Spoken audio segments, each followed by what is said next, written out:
Welcome to the RFP Success Show with host Lisa Rehurek, the #1 sought-after authority on RFP success. Each week, we bring you information, strategies, or resources to help you win more business through RFPs and have a little fun doing it. Let's get this week's episode started. Hello, everybody, and welcome to the RFP Success Show. I am your host, Lisa Rehurek, founder and CEO of the RFP Success Company. And we are going to talk today about emotional intelligence. I actually just came back from a speaking engagement where I addressed emotional intelligence, and some of you are probably listening that might have been at that event. And so I wanted to recap a little bit about what we talked about. Emotional intelligence is such a hot topic right now. It's a little bit of a buzzword, so it's starting to get a little bit of a bad rap because people are like, yeah, this is just one of those corporate buzzwords. But it's really, really important to your success, no matter what you're doing, no matter whether you're an employee or whether you're a business owner. Emotional intelligence is a really, really big deal. And so I want to chat a little bit about it and talk to you about what you need to be looking out for and how it can really affect your success and what that looks like. So emotional intelligence came about, really started, I think it was like 1972 that somebody really started naming it and coming up with this premise of emotional intelligence. And it's really been in the last decade or so that it's caught some traction, and even 20 years. But the last 10 years, people are really starting to be able to measure it. They're starting to be able to understand it. And now they can see the importance of it. There was this statistic that I read that if you've got average IQ, but above average emotional intelligence, you will outperform people with high IQ 70% of the time. So basically 70% of the people would outperform. That's a huge statistic because there's a lot of industries and a lot of talk a lot of times about how important it is to be intelligent and have a high IQ.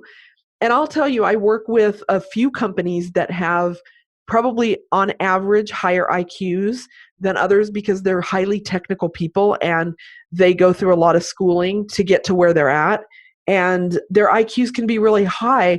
And we've always struggled, the company that I used to work for, a lot of high IQ people, but we struggled a lot with getting the mix of IQ and EQ. And at the time that I worked for this company, EQ, that buzzword didn't exist. But I'm looking back, I see that it was EQ that was holding people back. So we'd have conversations all the time about like who deserves to be promoted and who deserves to get a raise. And we'd look at the numbers on paper that, maybe look the same for employee A and employee B. But when we started looking at more of the soft skills, the things that are a little bit more intangible, they're hard to measure. That's when people really stood up over and above others. So they were the ones that got the attention for the promotions and the raises. And it was always a hard conversation because the people that didn't get the promotions and raises would say, but what did I do wrong? And leadership and management would have a really hard time explaining it because it wasn't tangible. That's EQ. It's the stuff that isn't really very tangible. It's much harder to measure. It's much harder to communicate about. It's hard to think about developing it. It's all developable. That's the beautiful thing about EQ is it's very developable, but you've got to be willing to develop and you've got to be aware of it. So there's kind of 5 elements to emotional intelligence. I'm going to talk about the 5 of them. And then I want you to think about them as I'm talking about each one of them. Which one to you feels like the area that you need to develop in most? I'm going to tell you right now that, again, as I said already, they're all developable, but we can always continue to develop them. Nobody is ever going to be 100% on all 5 of them. So there is room for improvement, whether your ego wants to let you believe there is or not. If you are saying, I'm good, then I want to challenge you because you can probably be better. Not probably, you can be better. And if you're saying that to yourself, it probably means that you need more work than you think you do. Just putting it out there, being direct as I like to be. We need more emotional intelligence in this world, but in order to be emotionally intelligent, you've got to be willing to admit that you're not the best that you can be, that you can always grow and develop and be better. One of my, I don't want to call him a mentor because I don't know him, but somebody that I really admire, that I study a lot, is somebody that is really, really in professional and personal development. He does a lot of transformation for himself. And what's so crazy is that when I tell you who this is, you're going to be like, oh, he's already got it all. And he does. He has got it, like, seemingly from the outside, he's as successful as he could ever be. But if you study anything about him, you'll learn that he continues to develop himself. He never feels like he's got it all figured out.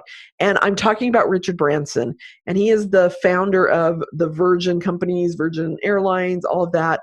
And he is phenomenally successful. He's a billionaire. He owns an airline, or I think he sold it now.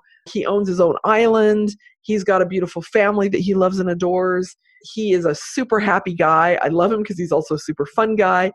But what I love the most about him is that no matter how much money he has, no matter how many companies he's founded, and it's a lot, I know I've lost count, but it's a lot of companies he's founded, but he knows that he can always do better, and he's always seeking more.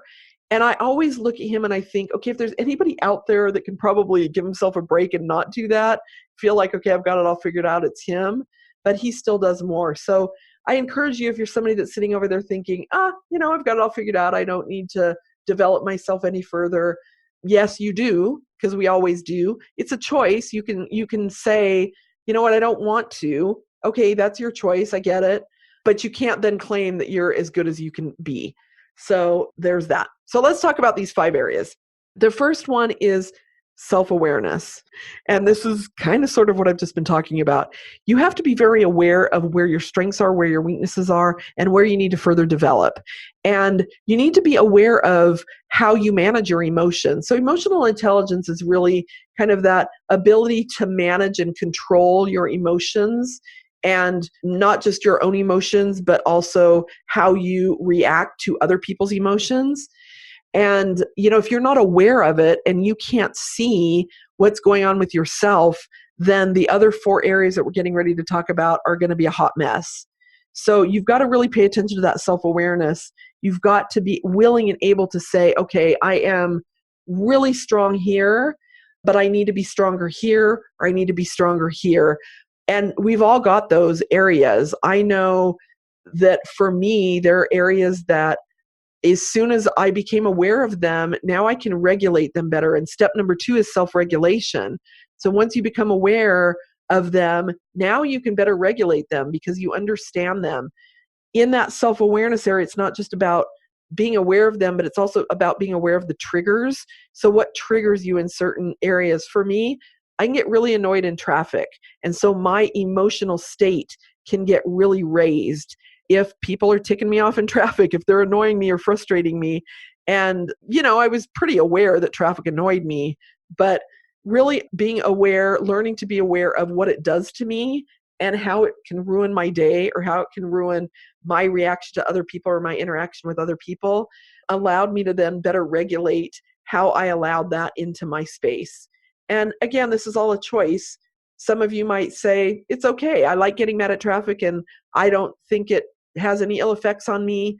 That's your choice. For me, I felt like it kind of ruined the rest of my day, and it, wasn't doing anything to the person who was pissing me off in traffic. It was ruining my day, not theirs. So I decided to be very aware of that and aware of how that was triggering me, why that was triggering me, and then how I could better regulate that so that it didn't control my day, that I had control over that. So that's just an example of how we can let that get a little bit out of control. And once we're aware of it, once we're aware of the triggers, then we can say, okay, how do I want to regulate this? And what does that look like? So step number 2, self-regulation. How do we regulate our emotions? Whether it be, it's not just about a crying. People hear emotion and they think, oh, it's automatically somebody that cries a lot. That's not it. It's anger, it's frustration, it's that crying emotion. It's even like exuberance. All of that comes into play. So it's your highs and your lows. And how can you regulate that to be a little bit more even keeled? And when do you need to regulate it? Sometimes you might not need to regulate it, but when do you need to regulate it?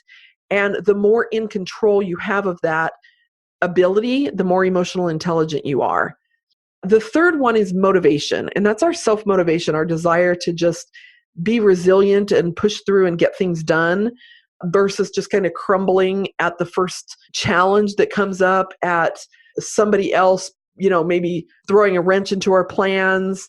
How can we still stay motivated and keep on our path to what we want and what we're working for? That's emotionally intelligent, when you can stay on track there in that motivation. Number 4 is social awareness. And social awareness is our awareness of how other people's emotions affect us. And, we can't control other people's emotions, but we try all the time. Human nature, we try to control other people all the time. We try to control their opinions and their emotions and their reactions. And the truth is, we can't control anybody else. We can only control ourselves.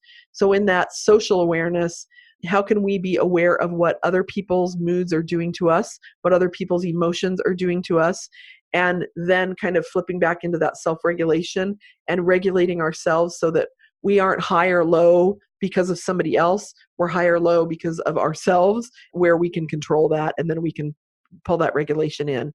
So that's social awareness. And then social regulation is kind of the piece that I was just talking about, which is how do we regulate how we react to other people? How do we regulate how we interact with other people? So those are the 5 areas of emotional intelligence. And there's a whole lot more to it. I mean, we do really in-depth assessments that are, I think they're 30 some pages long. That's how in-depth this conversation can get. But I wanted to introduce it and just have the conversation again about, once you start being a little bit more aware, then you can start playing around with your regulation, both internally for yourself and then externally with other people. Because when you do that, people start taking notice. You will become more influential. You'll be able to communicate more succinctly and more on point. People will look at you as somebody that is influential, that's somebody that is the leader. People are attracted to highly emotionally intelligent people. And there's this underlying energy that comes into play that people are automatically drawn to. And when that starts happening, again, you become more influential. It's super intangible, but it's one of those things that then starts to elevate your career, whether, again, you're an employee or whether you're a business